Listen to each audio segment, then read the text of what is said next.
It all began 2 years ago when I was 16. My name is Sophie, and I live in a quiet little town in the UK.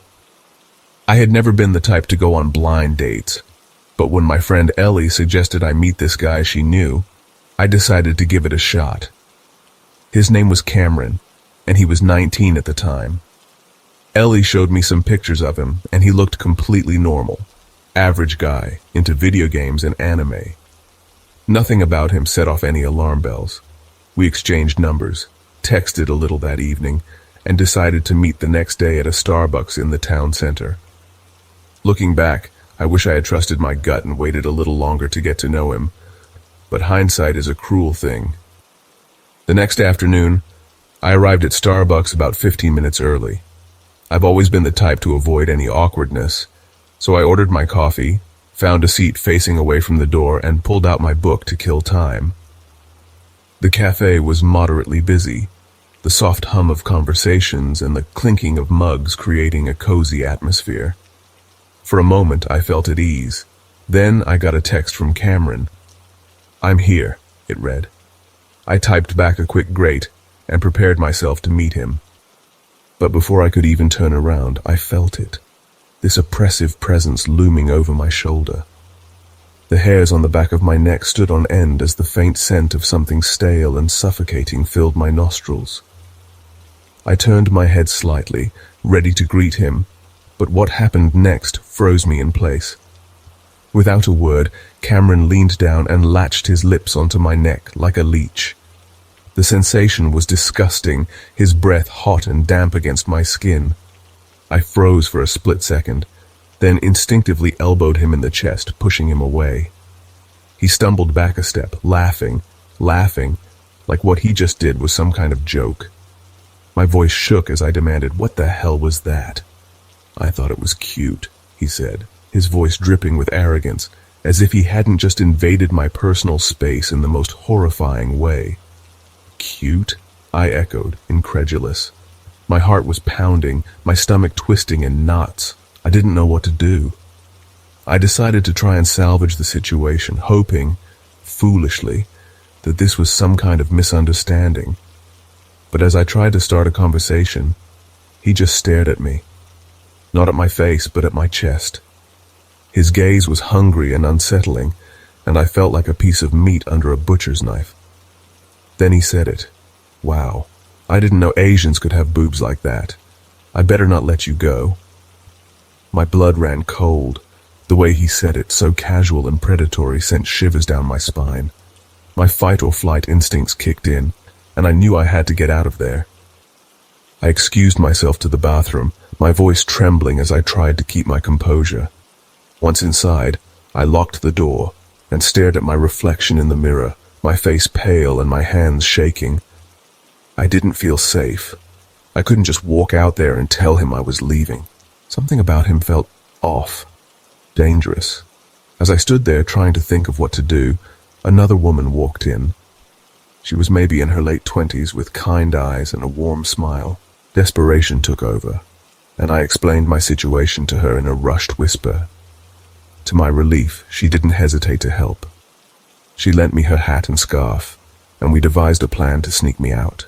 My heart pounded in my chest as we left the bathroom together, walking side by side, as if we were old friends.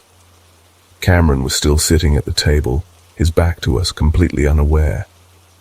The woman led me out through the back door of the Starbucks. The cold air hit my face, and I felt a wave of relief wash over me. I thanked her profusely, my voice cracking with emotion. Later, I told Ellie what had happened, and made her promise never to mention me to Cameron again. I blocked his number, deleted our messages, and tried to move on. But even now, 2 years later, I can't forget the way he made me feel. Sometimes, when I'm alone at night, I think about the way his eyes looked at me. Like I wasn't a person, just a thing to be owned. And I wonder, did I escape that day, or is he still out there, waiting for another chance? It started a year ago, in a quiet, picturesque town in South Carolina, when I was just 17. I was a senior in high school, living with my dad in a modest suburban house tucked away in a peaceful neighborhood. Life was normal, or so I thought. At the time, I worked at a small cafe on the edge of town. It was a Thursday evening, and the cafe was oddly empty, the kind of stillness that makes the air feel heavy. I was wiping down the counters, counting down the minutes to the end of my shift, when one of my co-workers whispered, "Hey, a cute guy's here to see you." Confused, I glanced toward the door. My heart sank. It was Aaron, my dad's best friend's son. He was 3 years older than me and had a way of making me feel less than human. Growing up, Aaron took every opportunity to mock me, calling me fat, ugly, or whatever cruel insult suited him that day. I hadn't seen him in years, and yet there he stood. Blonde hair, piercing blue eyes, and that infuriating smirk. Objectively, he was attractive, and he knew it, but seeing him here wasn't comforting, it was unsettling. To my surprise, Aaron apologized. He said he regretted how he'd treated me, blaming his behavior on being intimidated by my energy. His words felt hollow, but the vulnerability in his tone made me falter. Against my better judgment, I accepted his apology. Over the next few weeks, Aaron transformed into someone I barely recognized. He sent me good morning texts, gave me nicknames, and acted like we were a couple. But something always felt off. He was too intense, too present. He'd show up at my house unannounced, sometimes lingering long after I told him I had homework or plans.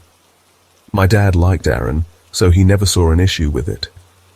But his constant presence made my skin crawl.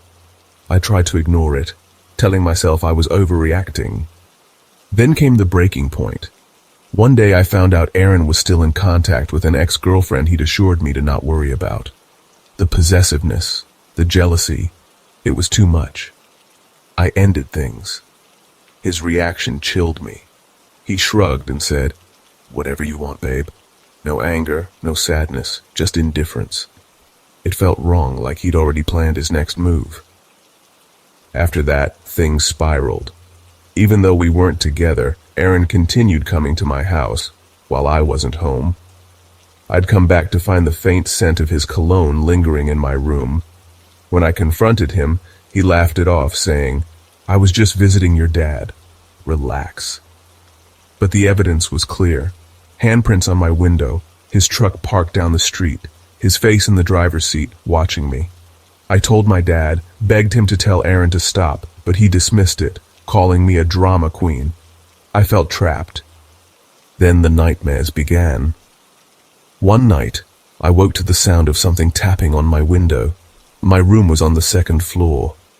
Heart pounding, I crept to the window and peeked through the blinds. There, in the shadows, stood Aaron. His face was illuminated by the moonlight, a grin spreading across his features. I froze. The next morning I found 3 tires on my car slashed. I started noticing him everywhere, at school, at work. His truck would appear and vanish like a ghost, always just close enough to remind me he was there. One morning, I walked outside to catch the bus and saw his truck idling at the corner of my street. He didn't try to hide. Our eyes locked, and I felt a chill so deep it left me nauseous. I confided in my friend Alex, a law student who was a few years older than me. He listened, his face darkening with concern, but his words crushed me. "You don't have proof," he said. "It's your word against his." I tried to take pictures of his truck, but my neighborhood was too dimly lit. Whenever I'd pull out my phone, Aaron would drive off, leaving me standing there with trembling hands and a racing heart. For the past 3 days, I haven't seen him, but the silence is worse. My gut tells me he's still there, lurking just out of sight, waiting. At night I hear whispers, soft, unintelligible murmurs that seem to come from inside my walls. My dad says it's the house settling, but I know better.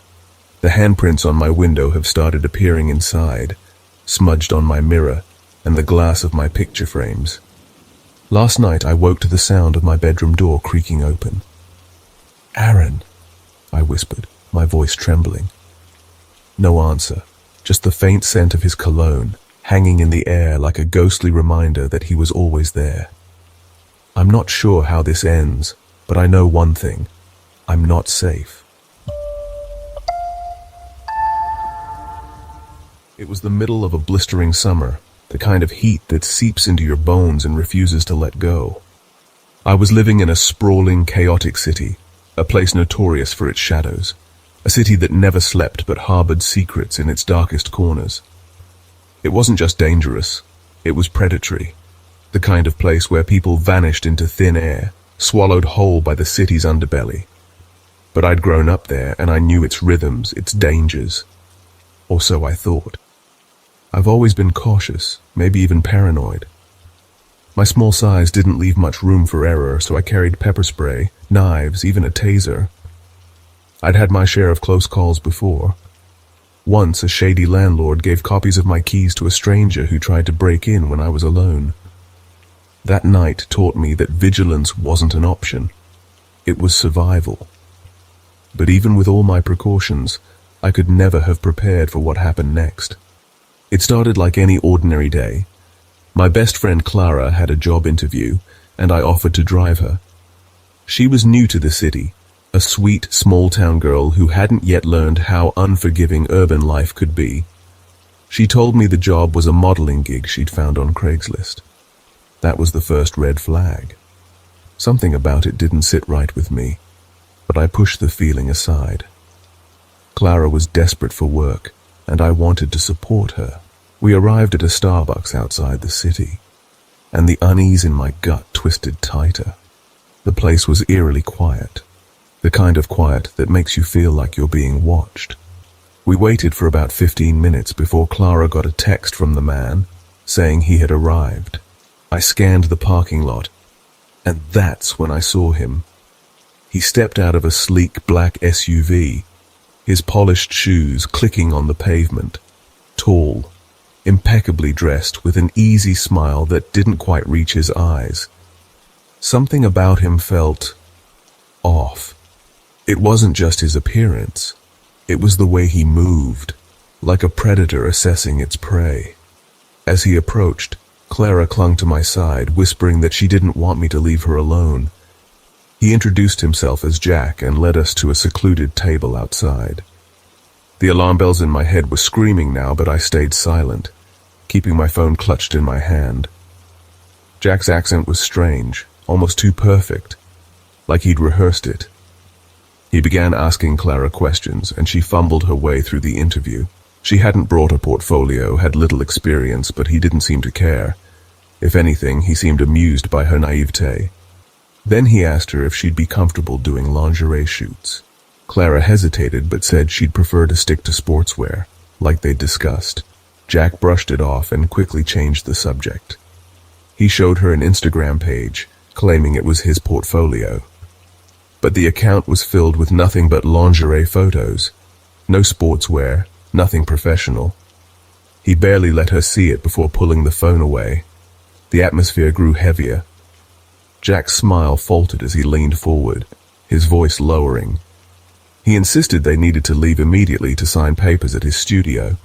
It had to be today, he said, because he wouldn't be available tomorrow. Clara, sweet and trusting, nodded. My heart sank. Then he turned to me. "Are you coming too?" he asked, his tone almost mocking. I shook my head, forcing a laugh. "Not really my thing. I'm just the ride." His eyes lingered on me for a moment too long, his gaze cold and calculating. He smiled again, but it didn't feel right. Reluctantly, I followed Jack's SUV, my hands gripping the steering wheel so tightly my knuckles turned white. The further we drove, the more the city disappeared. Skyscrapers gave way to barren stretches of desert, the kind of place where screams wouldn't carry. There were no streetlights, no signs of life, just an endless road that seemed to lead to nowhere. I realized then that Jack had chosen this route deliberately. There was no way to turn around without crossing the divider. Desperation clawed at my chest. I snapped a photo of his license plate and uploaded it to Snapchat, hoping someone would see it if things went south. Clara was starting to panic now, her voice trembling as she asked me what we should do. "Look up the studio," I told her. She hesitated, but finally typed the name into her phone. What came up wasn't a studio, it was a casino. There was no way this man had a studio there. My gut told me he was lying, that this was all a trap. I turned to Clara, my voice shaking. "We have to get out of here." She finally nodded, the realization hitting her like a freight train. I slammed on the brakes and made a sharp U-turn, my heart pounding as I sped back toward the city. Clara's phone started ringing. It was Jack. She ignored it, and when she tried to call back, the number was disconnected. It was as if he'd vanished into thin air. She searched for the Craigslist ad, but it was gone too, every trace of him erased. When we got back to Clara's apartment, I begged her to report it. She promised she would, but later confessed she couldn't. She didn't want her husband to know she'd gone to the interview without telling him. If I hadn't been with her, she would have gone alone. The thought still makes my blood run cold. Months have passed, but the memory haunts me. The what-ifs claw at my mind. What if we hadn't turned around? What if Jack wasn't working alone? I'm leaving the city soon, ready to start a new chapter, but I can't shake the feeling that there are more men like Jack out there. Men who lurk in the shadows, waiting for someone to let their guard down. So please be careful. Trust your instincts and never ever take safety for granted. Because in a world like this, one wrong turn can lead you straight into the abyss.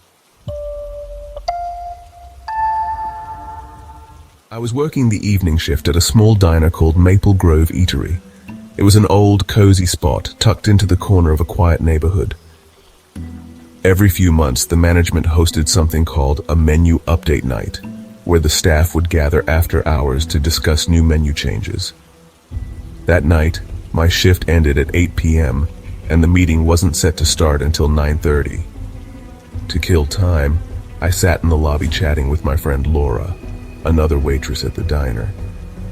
As the clock ticked closer to 8:45, we decided to grab a coffee from the Starbucks down the road. The streets were deserted, and the night felt unusually still, a kind of silence that sinks into your bones. We got our drinks quickly and started heading back to my car, parked under the dim glow of a flickering streetlight. That's when I noticed him. A man stood a few parking spaces away, his figure partially shrouded in the shadows between two cars. He was tall, with messy brown hair and a ragged hoodie that hung off his thin frame. His eyes, though distant, felt like daggers piercing through the darkness, locked onto us. Feeling uneasy, I nudged Laura and we quickened our pace. I tried to appear calm as we reached my car, but my heart was pounding. I fumbled with the keys, the cold metal slipping between my fingers. Suddenly, the man started walking. No, running toward us. "Get in the car, now!" I hissed at Laura. We slammed the door shut just as he reached us. The locks clicked, and the sound was like a safety net snapping into place. The man knocked on my window, his face too close, his eyes too wide. The meeting ended around 10:30, and I was exhausted. I had a 20-minute drive home, but my gas tank was nearly empty. I pulled into a nearby gas station and parked at pump number 4. The place was eerily quiet, the only sounds coming from the buzzing overhead lights and the occasional distant hum of passing cars. I grabbed some cash and went inside. While waiting in line, I decided to grab a bag of chips, and as I looked up, my heart nearly stopped. There he was, the same man from the parking lot. His ragged hoodie was unmistakable, and his hollow eyes scanned the store until they landed on me. He didn't smile. He didn't speak. He just stared. I froze, my legs rooted to the spot. He turned and walked out of the store, disappearing into the shadows outside. "Do I know you?" I turned to see him standing there, his cigarette smoldering between his fingers. "No, I don't think so," I stammered. "What's your name?" he asked, a crooked smile spreading across his face. "Valerie," I lied. gripping my keys tightly in my hand, the metal poking between my knuckles. "Well, Valerie," he said, his voice dripping with something sinister, "you're the prettiest thing I've seen all night. How about giving me a ride? It's just a quick trip down the road." He pointed off into the darkness, the same direction as before. My mind raced. Why was he here? Why hadn't he gone to wherever he was headed hours ago? "I can't," I said firmly. "My parents are expecting me home." He stepped closer, his hand reaching toward me. "Come on, Valerie, just a quick ride. I won't bite." I flinched, pulling back as I finished pumping gas. I said no. His smile vanished, replaced by a cold, hard glare. He muttered something under his breath and walked away, disappearing into the shadows once more. I didn't waste a second. I jumped into my car, locked the doors, and sped off, taking every twist and turn I could to lose him. The entire drive home, I kept checking my rearview mirror, half expecting to see his face staring back at me. I don't know who he was or what he wanted, but I knew one thing for certain. I would never give a ride to a stranger, and I would never forget the man who tried to make me.